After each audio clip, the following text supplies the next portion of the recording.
అందరికీ నమస్కారాలు. నా పేరు నరేష్ అండి. నేను ఇప్పుడు మాత్రమే మీకు నరేష్ని. ఒకప్పుడు చాలా చెప్పుకోలేనంతగా పేరున్న వ్యక్తిని కాదు. నేను ఒకప్పుడు నా జీవితం ఎలా ఉండేదో, ఇప్పుడు నా జీవితం ఎలా ఉందో కొంచెం మీతో చెప్పుకోవాలని అనుకుంటున్నాను. ఎలా ఉండాలని అని మనుషులు పుడతారో నాకు తెలియదు, కానీ నేను ఎందుకు పుట్టాను అనేది అందరూ తిట్టుకున్నట్టుగానే పుట్టాను. నా జీవితానికి ఒక అర్థం పరమార్థం ఏమీ లేదు. నాకు దేవుడు అన్నీ ఇచ్చాడు. పిల్లం ఇచ్చారు, పిల్లలు ఇచ్చాడు, ఫ్యామిలీ ఇచ్చారు, అందరినీ ఇచ్చాడు. కానీ వాళ్ళతో ఎలా గడపాలి, ఎలాగ జీవించాలనేది మాత్రం నేను తెలుసుకోలేకపోయాను.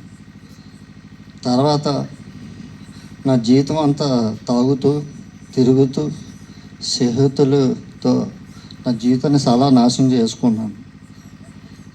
నాకెందుకు ఈ జీవితం, నా పని నాది, నాకు తాగడానికి డబ్బులు ఉంటే చాలు, తిరగడానికి నాకు ఫ్రెండ్స్ ఉంటే చాలు, ఎవరు నాకు ఏమనుకుంటే నాకు ఏమిటి, ఎందుకు పిల్లలకి ఏదైనా చేద్దాం, పిల్లలకి ఏమైనా పెడదాం, ఏమైనా మా ఆవిడకి ఏమైనా చేసి ఇంట్లో పప్పు మెతుకులు అంటారు కదా, బతకడానికి అన్నీ దేని విషయంలో కూడా తనకి నేను సపోర్టు చేయలేదు.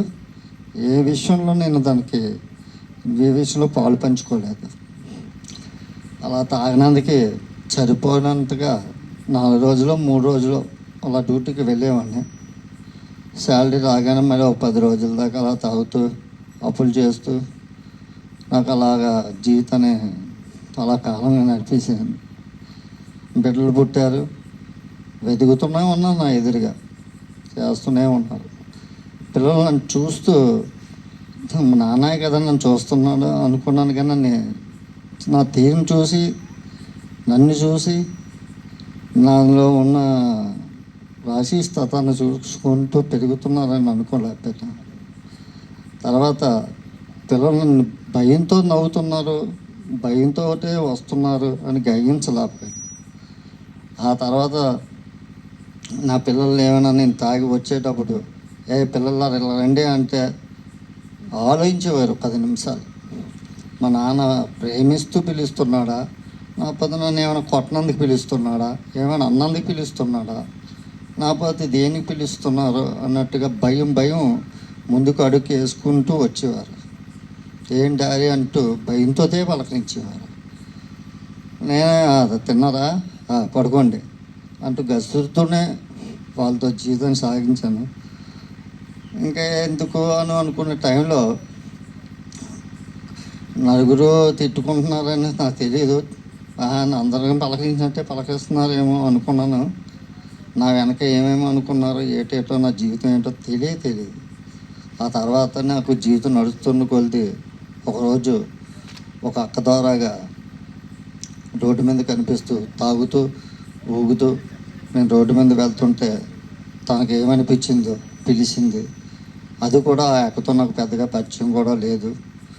అది మా అమ్మ మా నాన్న వాళ్ళతో కొద్దిగా పరిచయాలు ఎక్కువగా ఉండడం వల్ల వాళ్ళు మొహం చూసి నన్ను పిలిచి, ఎందుకరా నీకు పిల్లలు ఉన్నారు, పిల్లం ఉంది, ఎందుకరా నువ్వు అంత పబ్లిక్గా అంతగా తాగి ఊగుతూ ఇరుగుతూ నలుగురు ఏమనుకుంటారు ఏమిటి అనేది దీనికి ఏమీ లేదా అంటే, అలాగే నాకు ఉండడం నాకు ఇష్టమేటక్క, నాకు అటువంటి ఇష్టమే లేదు, నన్ను ఎవరైనా మారుస్తే బాగుండు అని అనిపించింది. చెప్పిన తర్వాత నీ మనసులోనూ బాధ ఏమైనా ఉన్నా నువ్వు నేను చెప్పిన పేసుకు వచ్చి ఆ ప్రభుకి ఏమైనా ఉంటే చెప్పుకో అన్న. సరే, ఆవిడ పెద్ద ఆవిడకి కొద్దిగా అభిమానంతో ఆ ప్రభుదేవుడికి ప్రార్థనకి వెళ్ళాను. వెళ్ళింది కూడా నేను తాగేసే వెళ్ళాను. నేను మామూలుగా ఏమీ వెళ్ళలేదు, తాగేసే వెళ్ళాను. వెళ్ళిన తర్వాత వాళ్ళు 4-5 అక్కడ పేదలను చెప్తున్నారు, ఏదేదో చెప్తున్నారు, వింటున్నాను. నాకు పెద్ద బోధపడలే. ఇది ఏదో వాళ్ళకి సంబంధించింది ఏదో చెప్పుకుంటున్నారు ఏదో అనుకున్నాను. ఈ తాగిన నా బుర్రకి ఎక్కలే. నా టైం అంతా వైన్ షాప్ ఎప్పుడు కట్టేస్తారు, వీళ్ళు ఎప్పుడు వదిలేస్తారు, నేను వెళ్ళి తాగాలి అన్నట్టుగా నా మైండ్ సెట్ అంతా అక్కడే పెట్టాను. నాకు పెద్దగా ఏం అనిపించలేదు. తర్వాత 2-3 సార్లు నువ్వు వచ్చి మనసు పెట్టి బుర్ర పెట్టి విని ఏం జరుగుతుందో నీ మనసులో దాన్ని పంపించి ఆ ప్రభువుని తలుసుకుంటూ నీ మనసులో బాధ తనకు చెప్పుకోమన్నారు. ఆ రోజు లక్కీగా నాకు ఎక్కడ డబ్బులు కుదరలేదు, అప్పు ఇచ్చేవాళ్ళు కూడా ఎవరు కనిపించలేదు. ఏం చేస్తాంలో ఎక్కడ మందు తాగడానికి కూడా డబ్బులు లేవు కదా, వెళ్ళి అక్కడైనా టైంపాస్ చేస్తే ఏదో అవుద్దనే చూద్దామని తాకుండా పద్ధతిగా ఆ రోజు ఒకరోజు వెళ్ళాను. వెళ్ళిన తర్వాత మన మైండ్లో మందు అది ఏం లేదు కదా, గుట్టు మీలా అందరిలాగా ఉన్నాను. తర్వాత వెళ్ళి కూర్చున్నాను. కూర్చున్న తర్వాత నలుగురు బ్రదర్స్ ప్రభు కోసం చెప్పడం, వాక్యాలు చెప్పడం, ప్రభు పద్ధతులు అది చెప్పడం, అలా ఏంటి ఇదా నిజమా, ఇలా జరుగుతుందా, ఇలా అవుతుందా, దీనివల్ల ఇంత ఇది ఉందా అని అనుకున్నాను. సరే ఏముందిలే అని చెప్పేసి వాళ్ళతో పాటు నేను కళ్ళు మూసుకుంటూ ప్రభు నాకేమొద్దు, డబ్బు వద్దు, ధనం వద్దు, ఏమొద్దు. వీళ్ళందరూ నన్ను చూసి తిడుతున్నారు, ఏదో అనుకుంటున్నారు, తప్పుగా అనుకుంటున్నారు. నాకు ఒక చేంజింగ్ కావాలి, నాకు మార్పు కావాలి. నాలో నలుగురు ఎలాగ ఉన్నారో నలుగురిలో నేను కూడా ఉండాలి, నలుగురితో పాటు నా పిల్లలతో ఉండాలి. నాలో నాకు పురుగు పట్టినట్టుగా ఈ అలవాటు పట్టేసింది. ఒగులుకుందాం అంటే ఒగులుకోలేను. ఒగులుకుంటే నాకు పొద్దున్న లేస్తే నరాలు వీక్నెస్, గ్యాస్ పట్టుకుంటే కానీ పైకి లేగలేను. కనీసం నా మొహంలో కలయిక కూడా కనిపించదు, వంతగా తాగేవాడిని. ఒక 90 వేస్తే కానీ నాలో నరాలన్నీ స్విచ్లు వేస్తే లైట్లన్నీ ఎలాగెలుగుతాయో, ఓ 90 వేస్తే నా బాడీలో నరాలన్నీ సిద్ధపడతాయి అన్నమాట, నిలబడతాయి. ఈ మైక్ కూడా పట్టుకున్న అంత బలం కూడా ఉండేది కాదు. ఏదో ఆ 10 రోజులు తాగినందుకని మా డ్యూటీలో హార్డ్ పని అయినా ఏదో మా వాళ్ళు అలా ఇటు నవ్వించుకుంటూ ఏదో కష్టపడి వాళ్ళు ఏదో అలా చేస్తూ ఇది అది కాదు కానీ అదో పట్టు ఇదో పట్టు అనుకుని దొంగ పట్టులు పట్టుకుంటూ వాళ్ళతో పాటు నలుగురు నారాయణ అనుకుంటూ పని చేస్తూ కాలాన్ని గడుపుతూ వచ్చాను. తర్వాత నాకు అర్థమైంది, ఈ జీవితం ఇంత అని. అప్పుడు ఒంటరిగా ఇంటి దగ్గర ఉంటూ ఈ చర్చిలో చెప్పిన మాటలు ఇవన్నీ బట్టి వాళ్ళు ఇలాగల వాళ్ళే ఇలా మాట్లాడుతున్నారు, ఇలాగ చెప్తున్నారు, అది నిజంగా జరుగుతుందా అని చెప్పేసి నాలో ఉన్న మనసు పెట్టి నేను ప్రభుని పిలిచాను.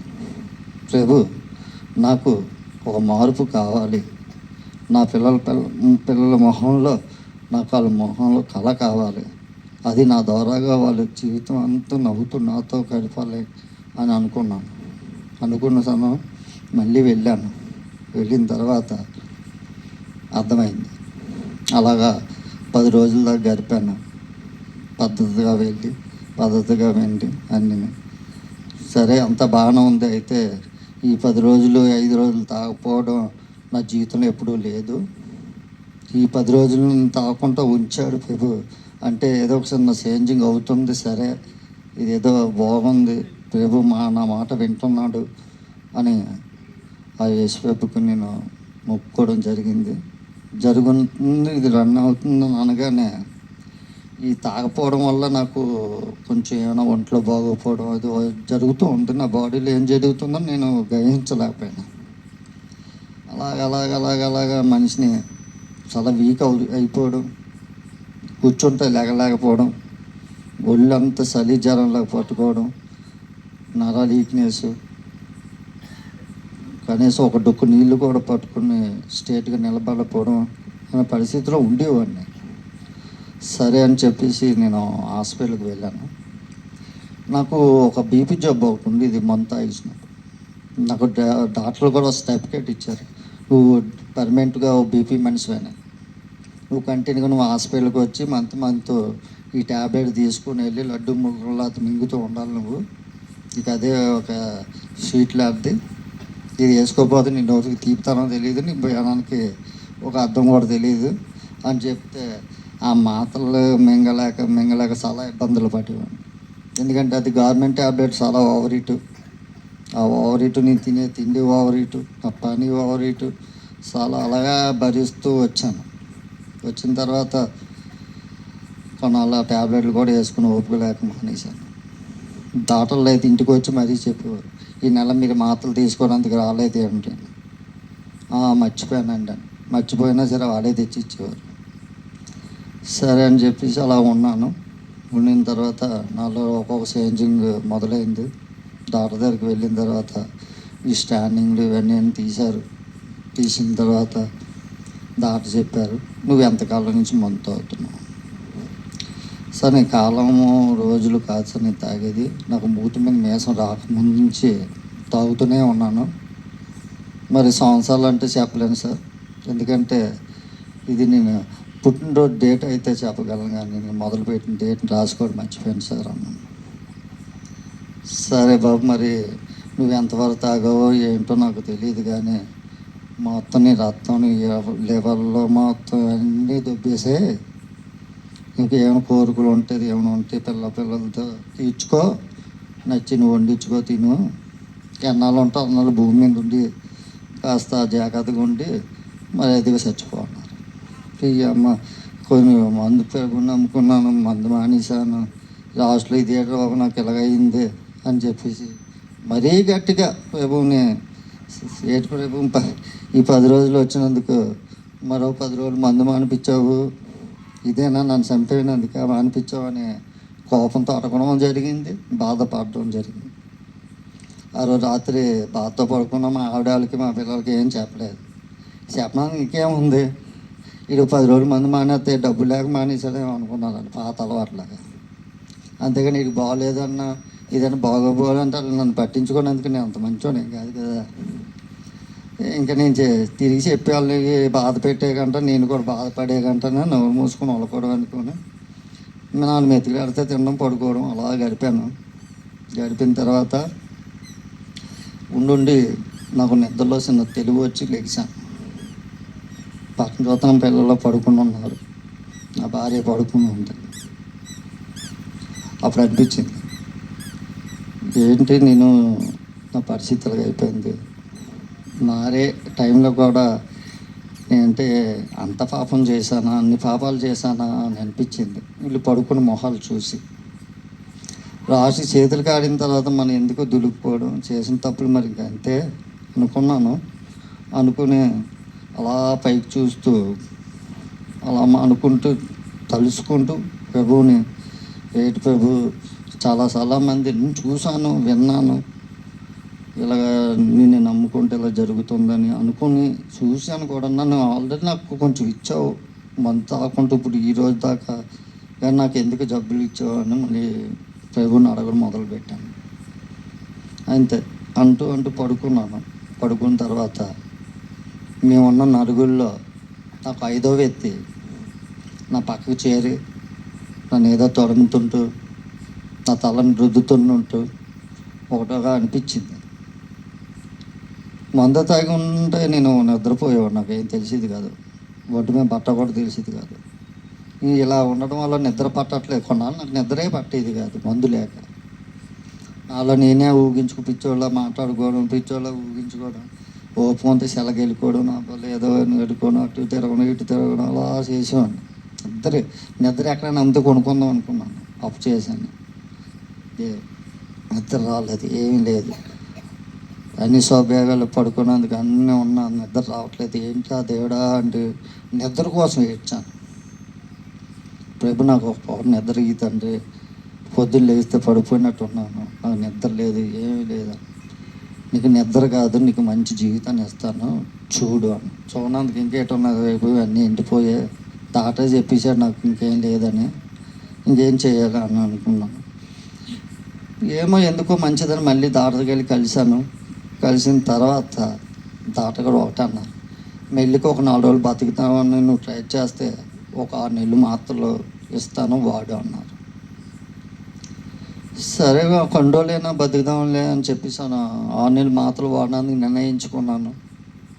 వాళ్ళు చెప్పినవన్నీ పాటించాను, అన్నీ చేశాను.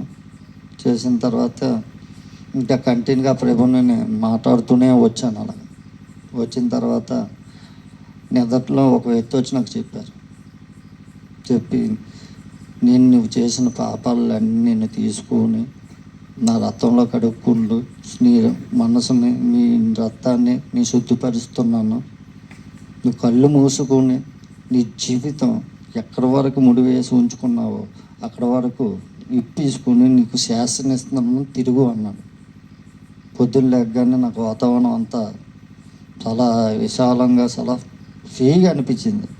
చెప్పాను కదా, నాకు నిద్ర రావట్లేదు, సీట్లో ఏమైనా పట్టుకుంటే నరాలు వీక్నెస్ చాలా ఇవన్నీ ఉన్నాయి అని నాకు ఆ రోజు ఏమి అనిపించలేదు. డ్యూటీకి వెళ్ళాను, పెద్దగా నాకు పని చాలా చిన్న పనిలాగా అనిపించింది. ఏదో అయితే నేను గమనించలేదు. అయితే వాళ్ళ కొద్దిగా మంద తాపడం కొద్దిగా 2 రోజులు తినడం వల్ల కొద్దిగా శక్తి వచ్చిందేమో అనుకున్నాను. ఆ యేసు ప్రభు దేవ వల్ల నన్ను స్వస్థపరిచి నా పాపాలన్నీ క్షమించిన తర్వాత నేను ఇంకా కంటిన్యూగా యేసు ప్రభు నన్ను బతికించు, ప్రభు నన్ను కాపాడు, ప్రభు నన్ను స్వస్థపరచు, ప్రభు నన్ను కాపాడు, నా పిల్లల దగ్గర అలాగా నిత్యం చెప్పుకుంటూనే వచ్చాను.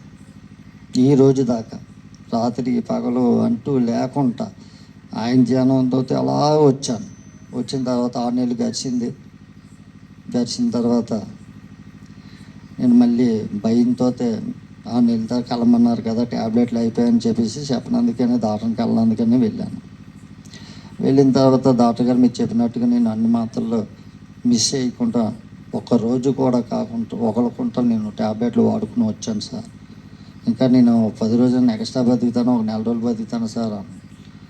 అది నేను చెప్పడం ఏంటే, ఉండి చూసి చెప్తానే మళ్ళీ అన్నీ చెక్ చేస్తాను ఉండని ఎక్స్రే ఇవన్నీ తీశారు, అన్నీ చూసిన తర్వాత వాళ్ళు 1 గంట పోయిన తర్వాత పిలిచి బాబు నువ్వు నేను చెప్పినవన్నీ మరి ఫస్ట్ చెప్పిన అబద్ధాలు అనుకుంటావేమో, ఇప్పుడు చెప్పింది ఉట్టిన అనుకుంటావేమో, నాకే ఆశ్చర్యంగా ఉంది.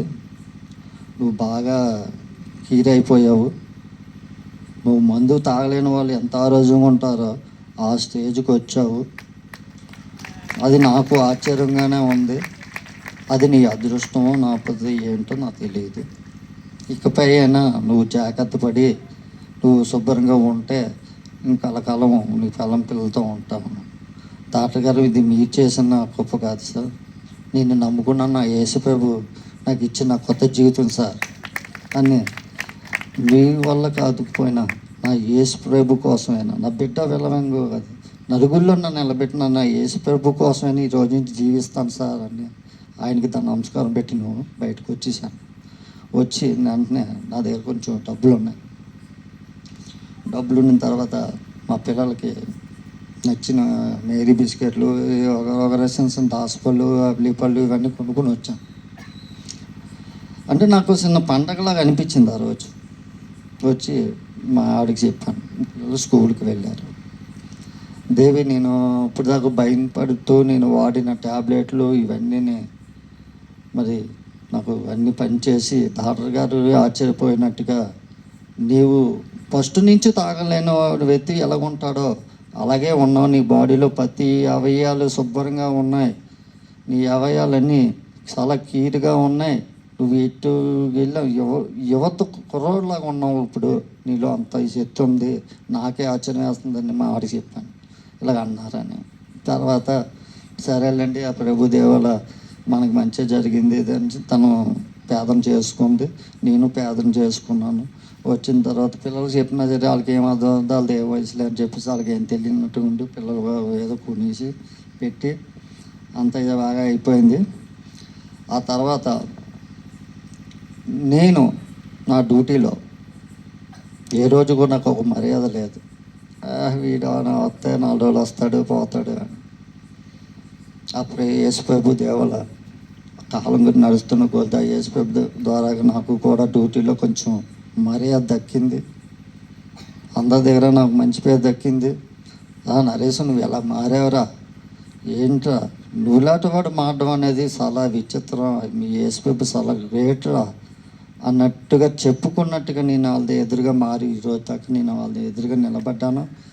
వాళ్ళు కూడా నా దగ్గరికి ఈరోజు రానందుకు కారణం కూడా నాలో మార్పు, నాలో ఇది. నేను పాత మనిషిలాగా ఉన్నట్టయితే వాడేదో తాగేసి వచ్చి మనల్ని పిలిచి మనల్ని తంతాడేమో, వాళ్ళ మీద తెరబడతాడేమో అన్నట్టు భయపడే వ్యక్తులు నాకు నా మంది అభిమానితో వచ్చి ఇక్కడికి నా గౌరవాన్ని నిలబెట్టారు. నిలబెట్టడం కాదు, యేసుప్రభు నాకు ఆ గౌరవాన్ని నిలబెట్టించాడు. నేను చచ్చేదాకా మరో జన్మ కూడా నేను ఉంటే ఆ యేసుప్రభు పెట్టిగా ఆయనకి దగ్గరే ఉండాలి. నా సర్వం ఆయనకి అంకితం చేయాలని నేను కోరుకుంటున్నాను.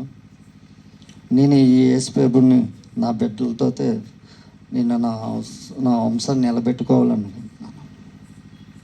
ఈ సెలవు తీసుకున్నాను. అలాగే యేసుప్రభు నా పాపాలు క్షమించినందుకు మీకు చెప్పినట్టుగా నేను ఒకప్పుడు తల్లి, తండ్రి, అన్న, తమ్ముడు, స్నేహితులు, బంధువులు అందరినీ చాలా చెప్పుకోలేనంతగా ఇబ్బంది పెట్టాను. బయటికి చెప్పుకోలేని పాపాలు చేశాను. నాకు యేసుప్రభు ఇచ్చిన ఈ జీవితంలో నా చేసిన తప్పులు క్షమించినందుకు మీరు కూడా నా పాపాలు క్షమించి నా కొత్త జీవితాన్ని ఎప్పుడు మీ జీవులతో బతకాలని జీవితాన్ని మీరు ఇచ్చిన జీవితం ఆ యేసుప్రభు సగం, నా తల్లి తండ్రి సగం. ఒకప్పుడు మీకు నచ్చిన బిడ్డగా ఉండలేకపోయాను, కానీ ఈరోజు నేను మీకు నచ్చిన బిడ్డలాగా నలుగురిలో ఉన్న మనిషికి నచ్చినట్టుగా ఉండాలని నేను అనుకుంటున్నాను. నా దయించి నా చేసిన తప్పులు క్షమించండి.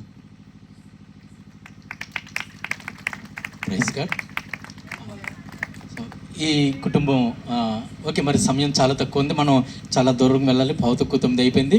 సో అలాగే కూర్చుంటే ఒక 5 నిమిషాలు చిన్న పాట పాడుకొని మనం ఇంతవరకు చెప్పారు కదా నరేష్ యేసయ్య గురించి, యేసయ్య అని. సో యేసయ్యని ప్రతిరోజు ఆయన శక్తిని అనుభవిస్తూ ఉన్నాడు ఆయన. నరేష్ మీరు ఒకసారి పర్సనల్గా నరేష్ అని అంటే ఆ యేసయ్య గురించి బోర్డు చెప్తూ ఉంటాడు. ఈరోజు ఎలా చేశాడు యేసయ్య, సాయంకాలం ఎలా చేశాడు యేసయ్య, ఉదయం ఎలా చేశాడు యేసయ్య, మధ్యాహ్నం ఎలా చేశాడని ప్రతి క్షణం కూడా ఏదో ఒక సాక్ష్యమో మాట పట్టుకొని వస్తాడు. అక్కడికి వెళ్తే వాళ్ళు ఎవరో ముందు వరకు తిట్టేవాళ్ళు, ఆ నరేష్ బాగున్నావా, ఏంటి చాలా రోజుల నుంచి కనిపించలేదు, రామ్మ కూర్చో ఏమైనా కావాలా అని దగ్గరుండి పెడుతున్నారంట. సో ఒక స్వీట్ షాప్ దగ్గర రాయి ఇసిరేసారట, ఆయన దగ్గరికి వెళ్తే రాననే నరేష్ కూర్చో అని చెప్పేసి ఇలా తీసి పెడుతున్నారంట. అంటే ఇందా చెప్పారు కదా, దేవుడు నాకు మరలా పోయిన గౌరవాన్ని అంతటిని కూడా తిరిగి తీసుకుని వచ్చాడని చెప్పాడు. కాబట్టి చాలా విషయాలు ఉన్నట్టు ఆ సమయం లేదు, కాబట్టి ఒక చిన్న పాటను పాడుకొని ఆ దేవుని వాక్యాన్ని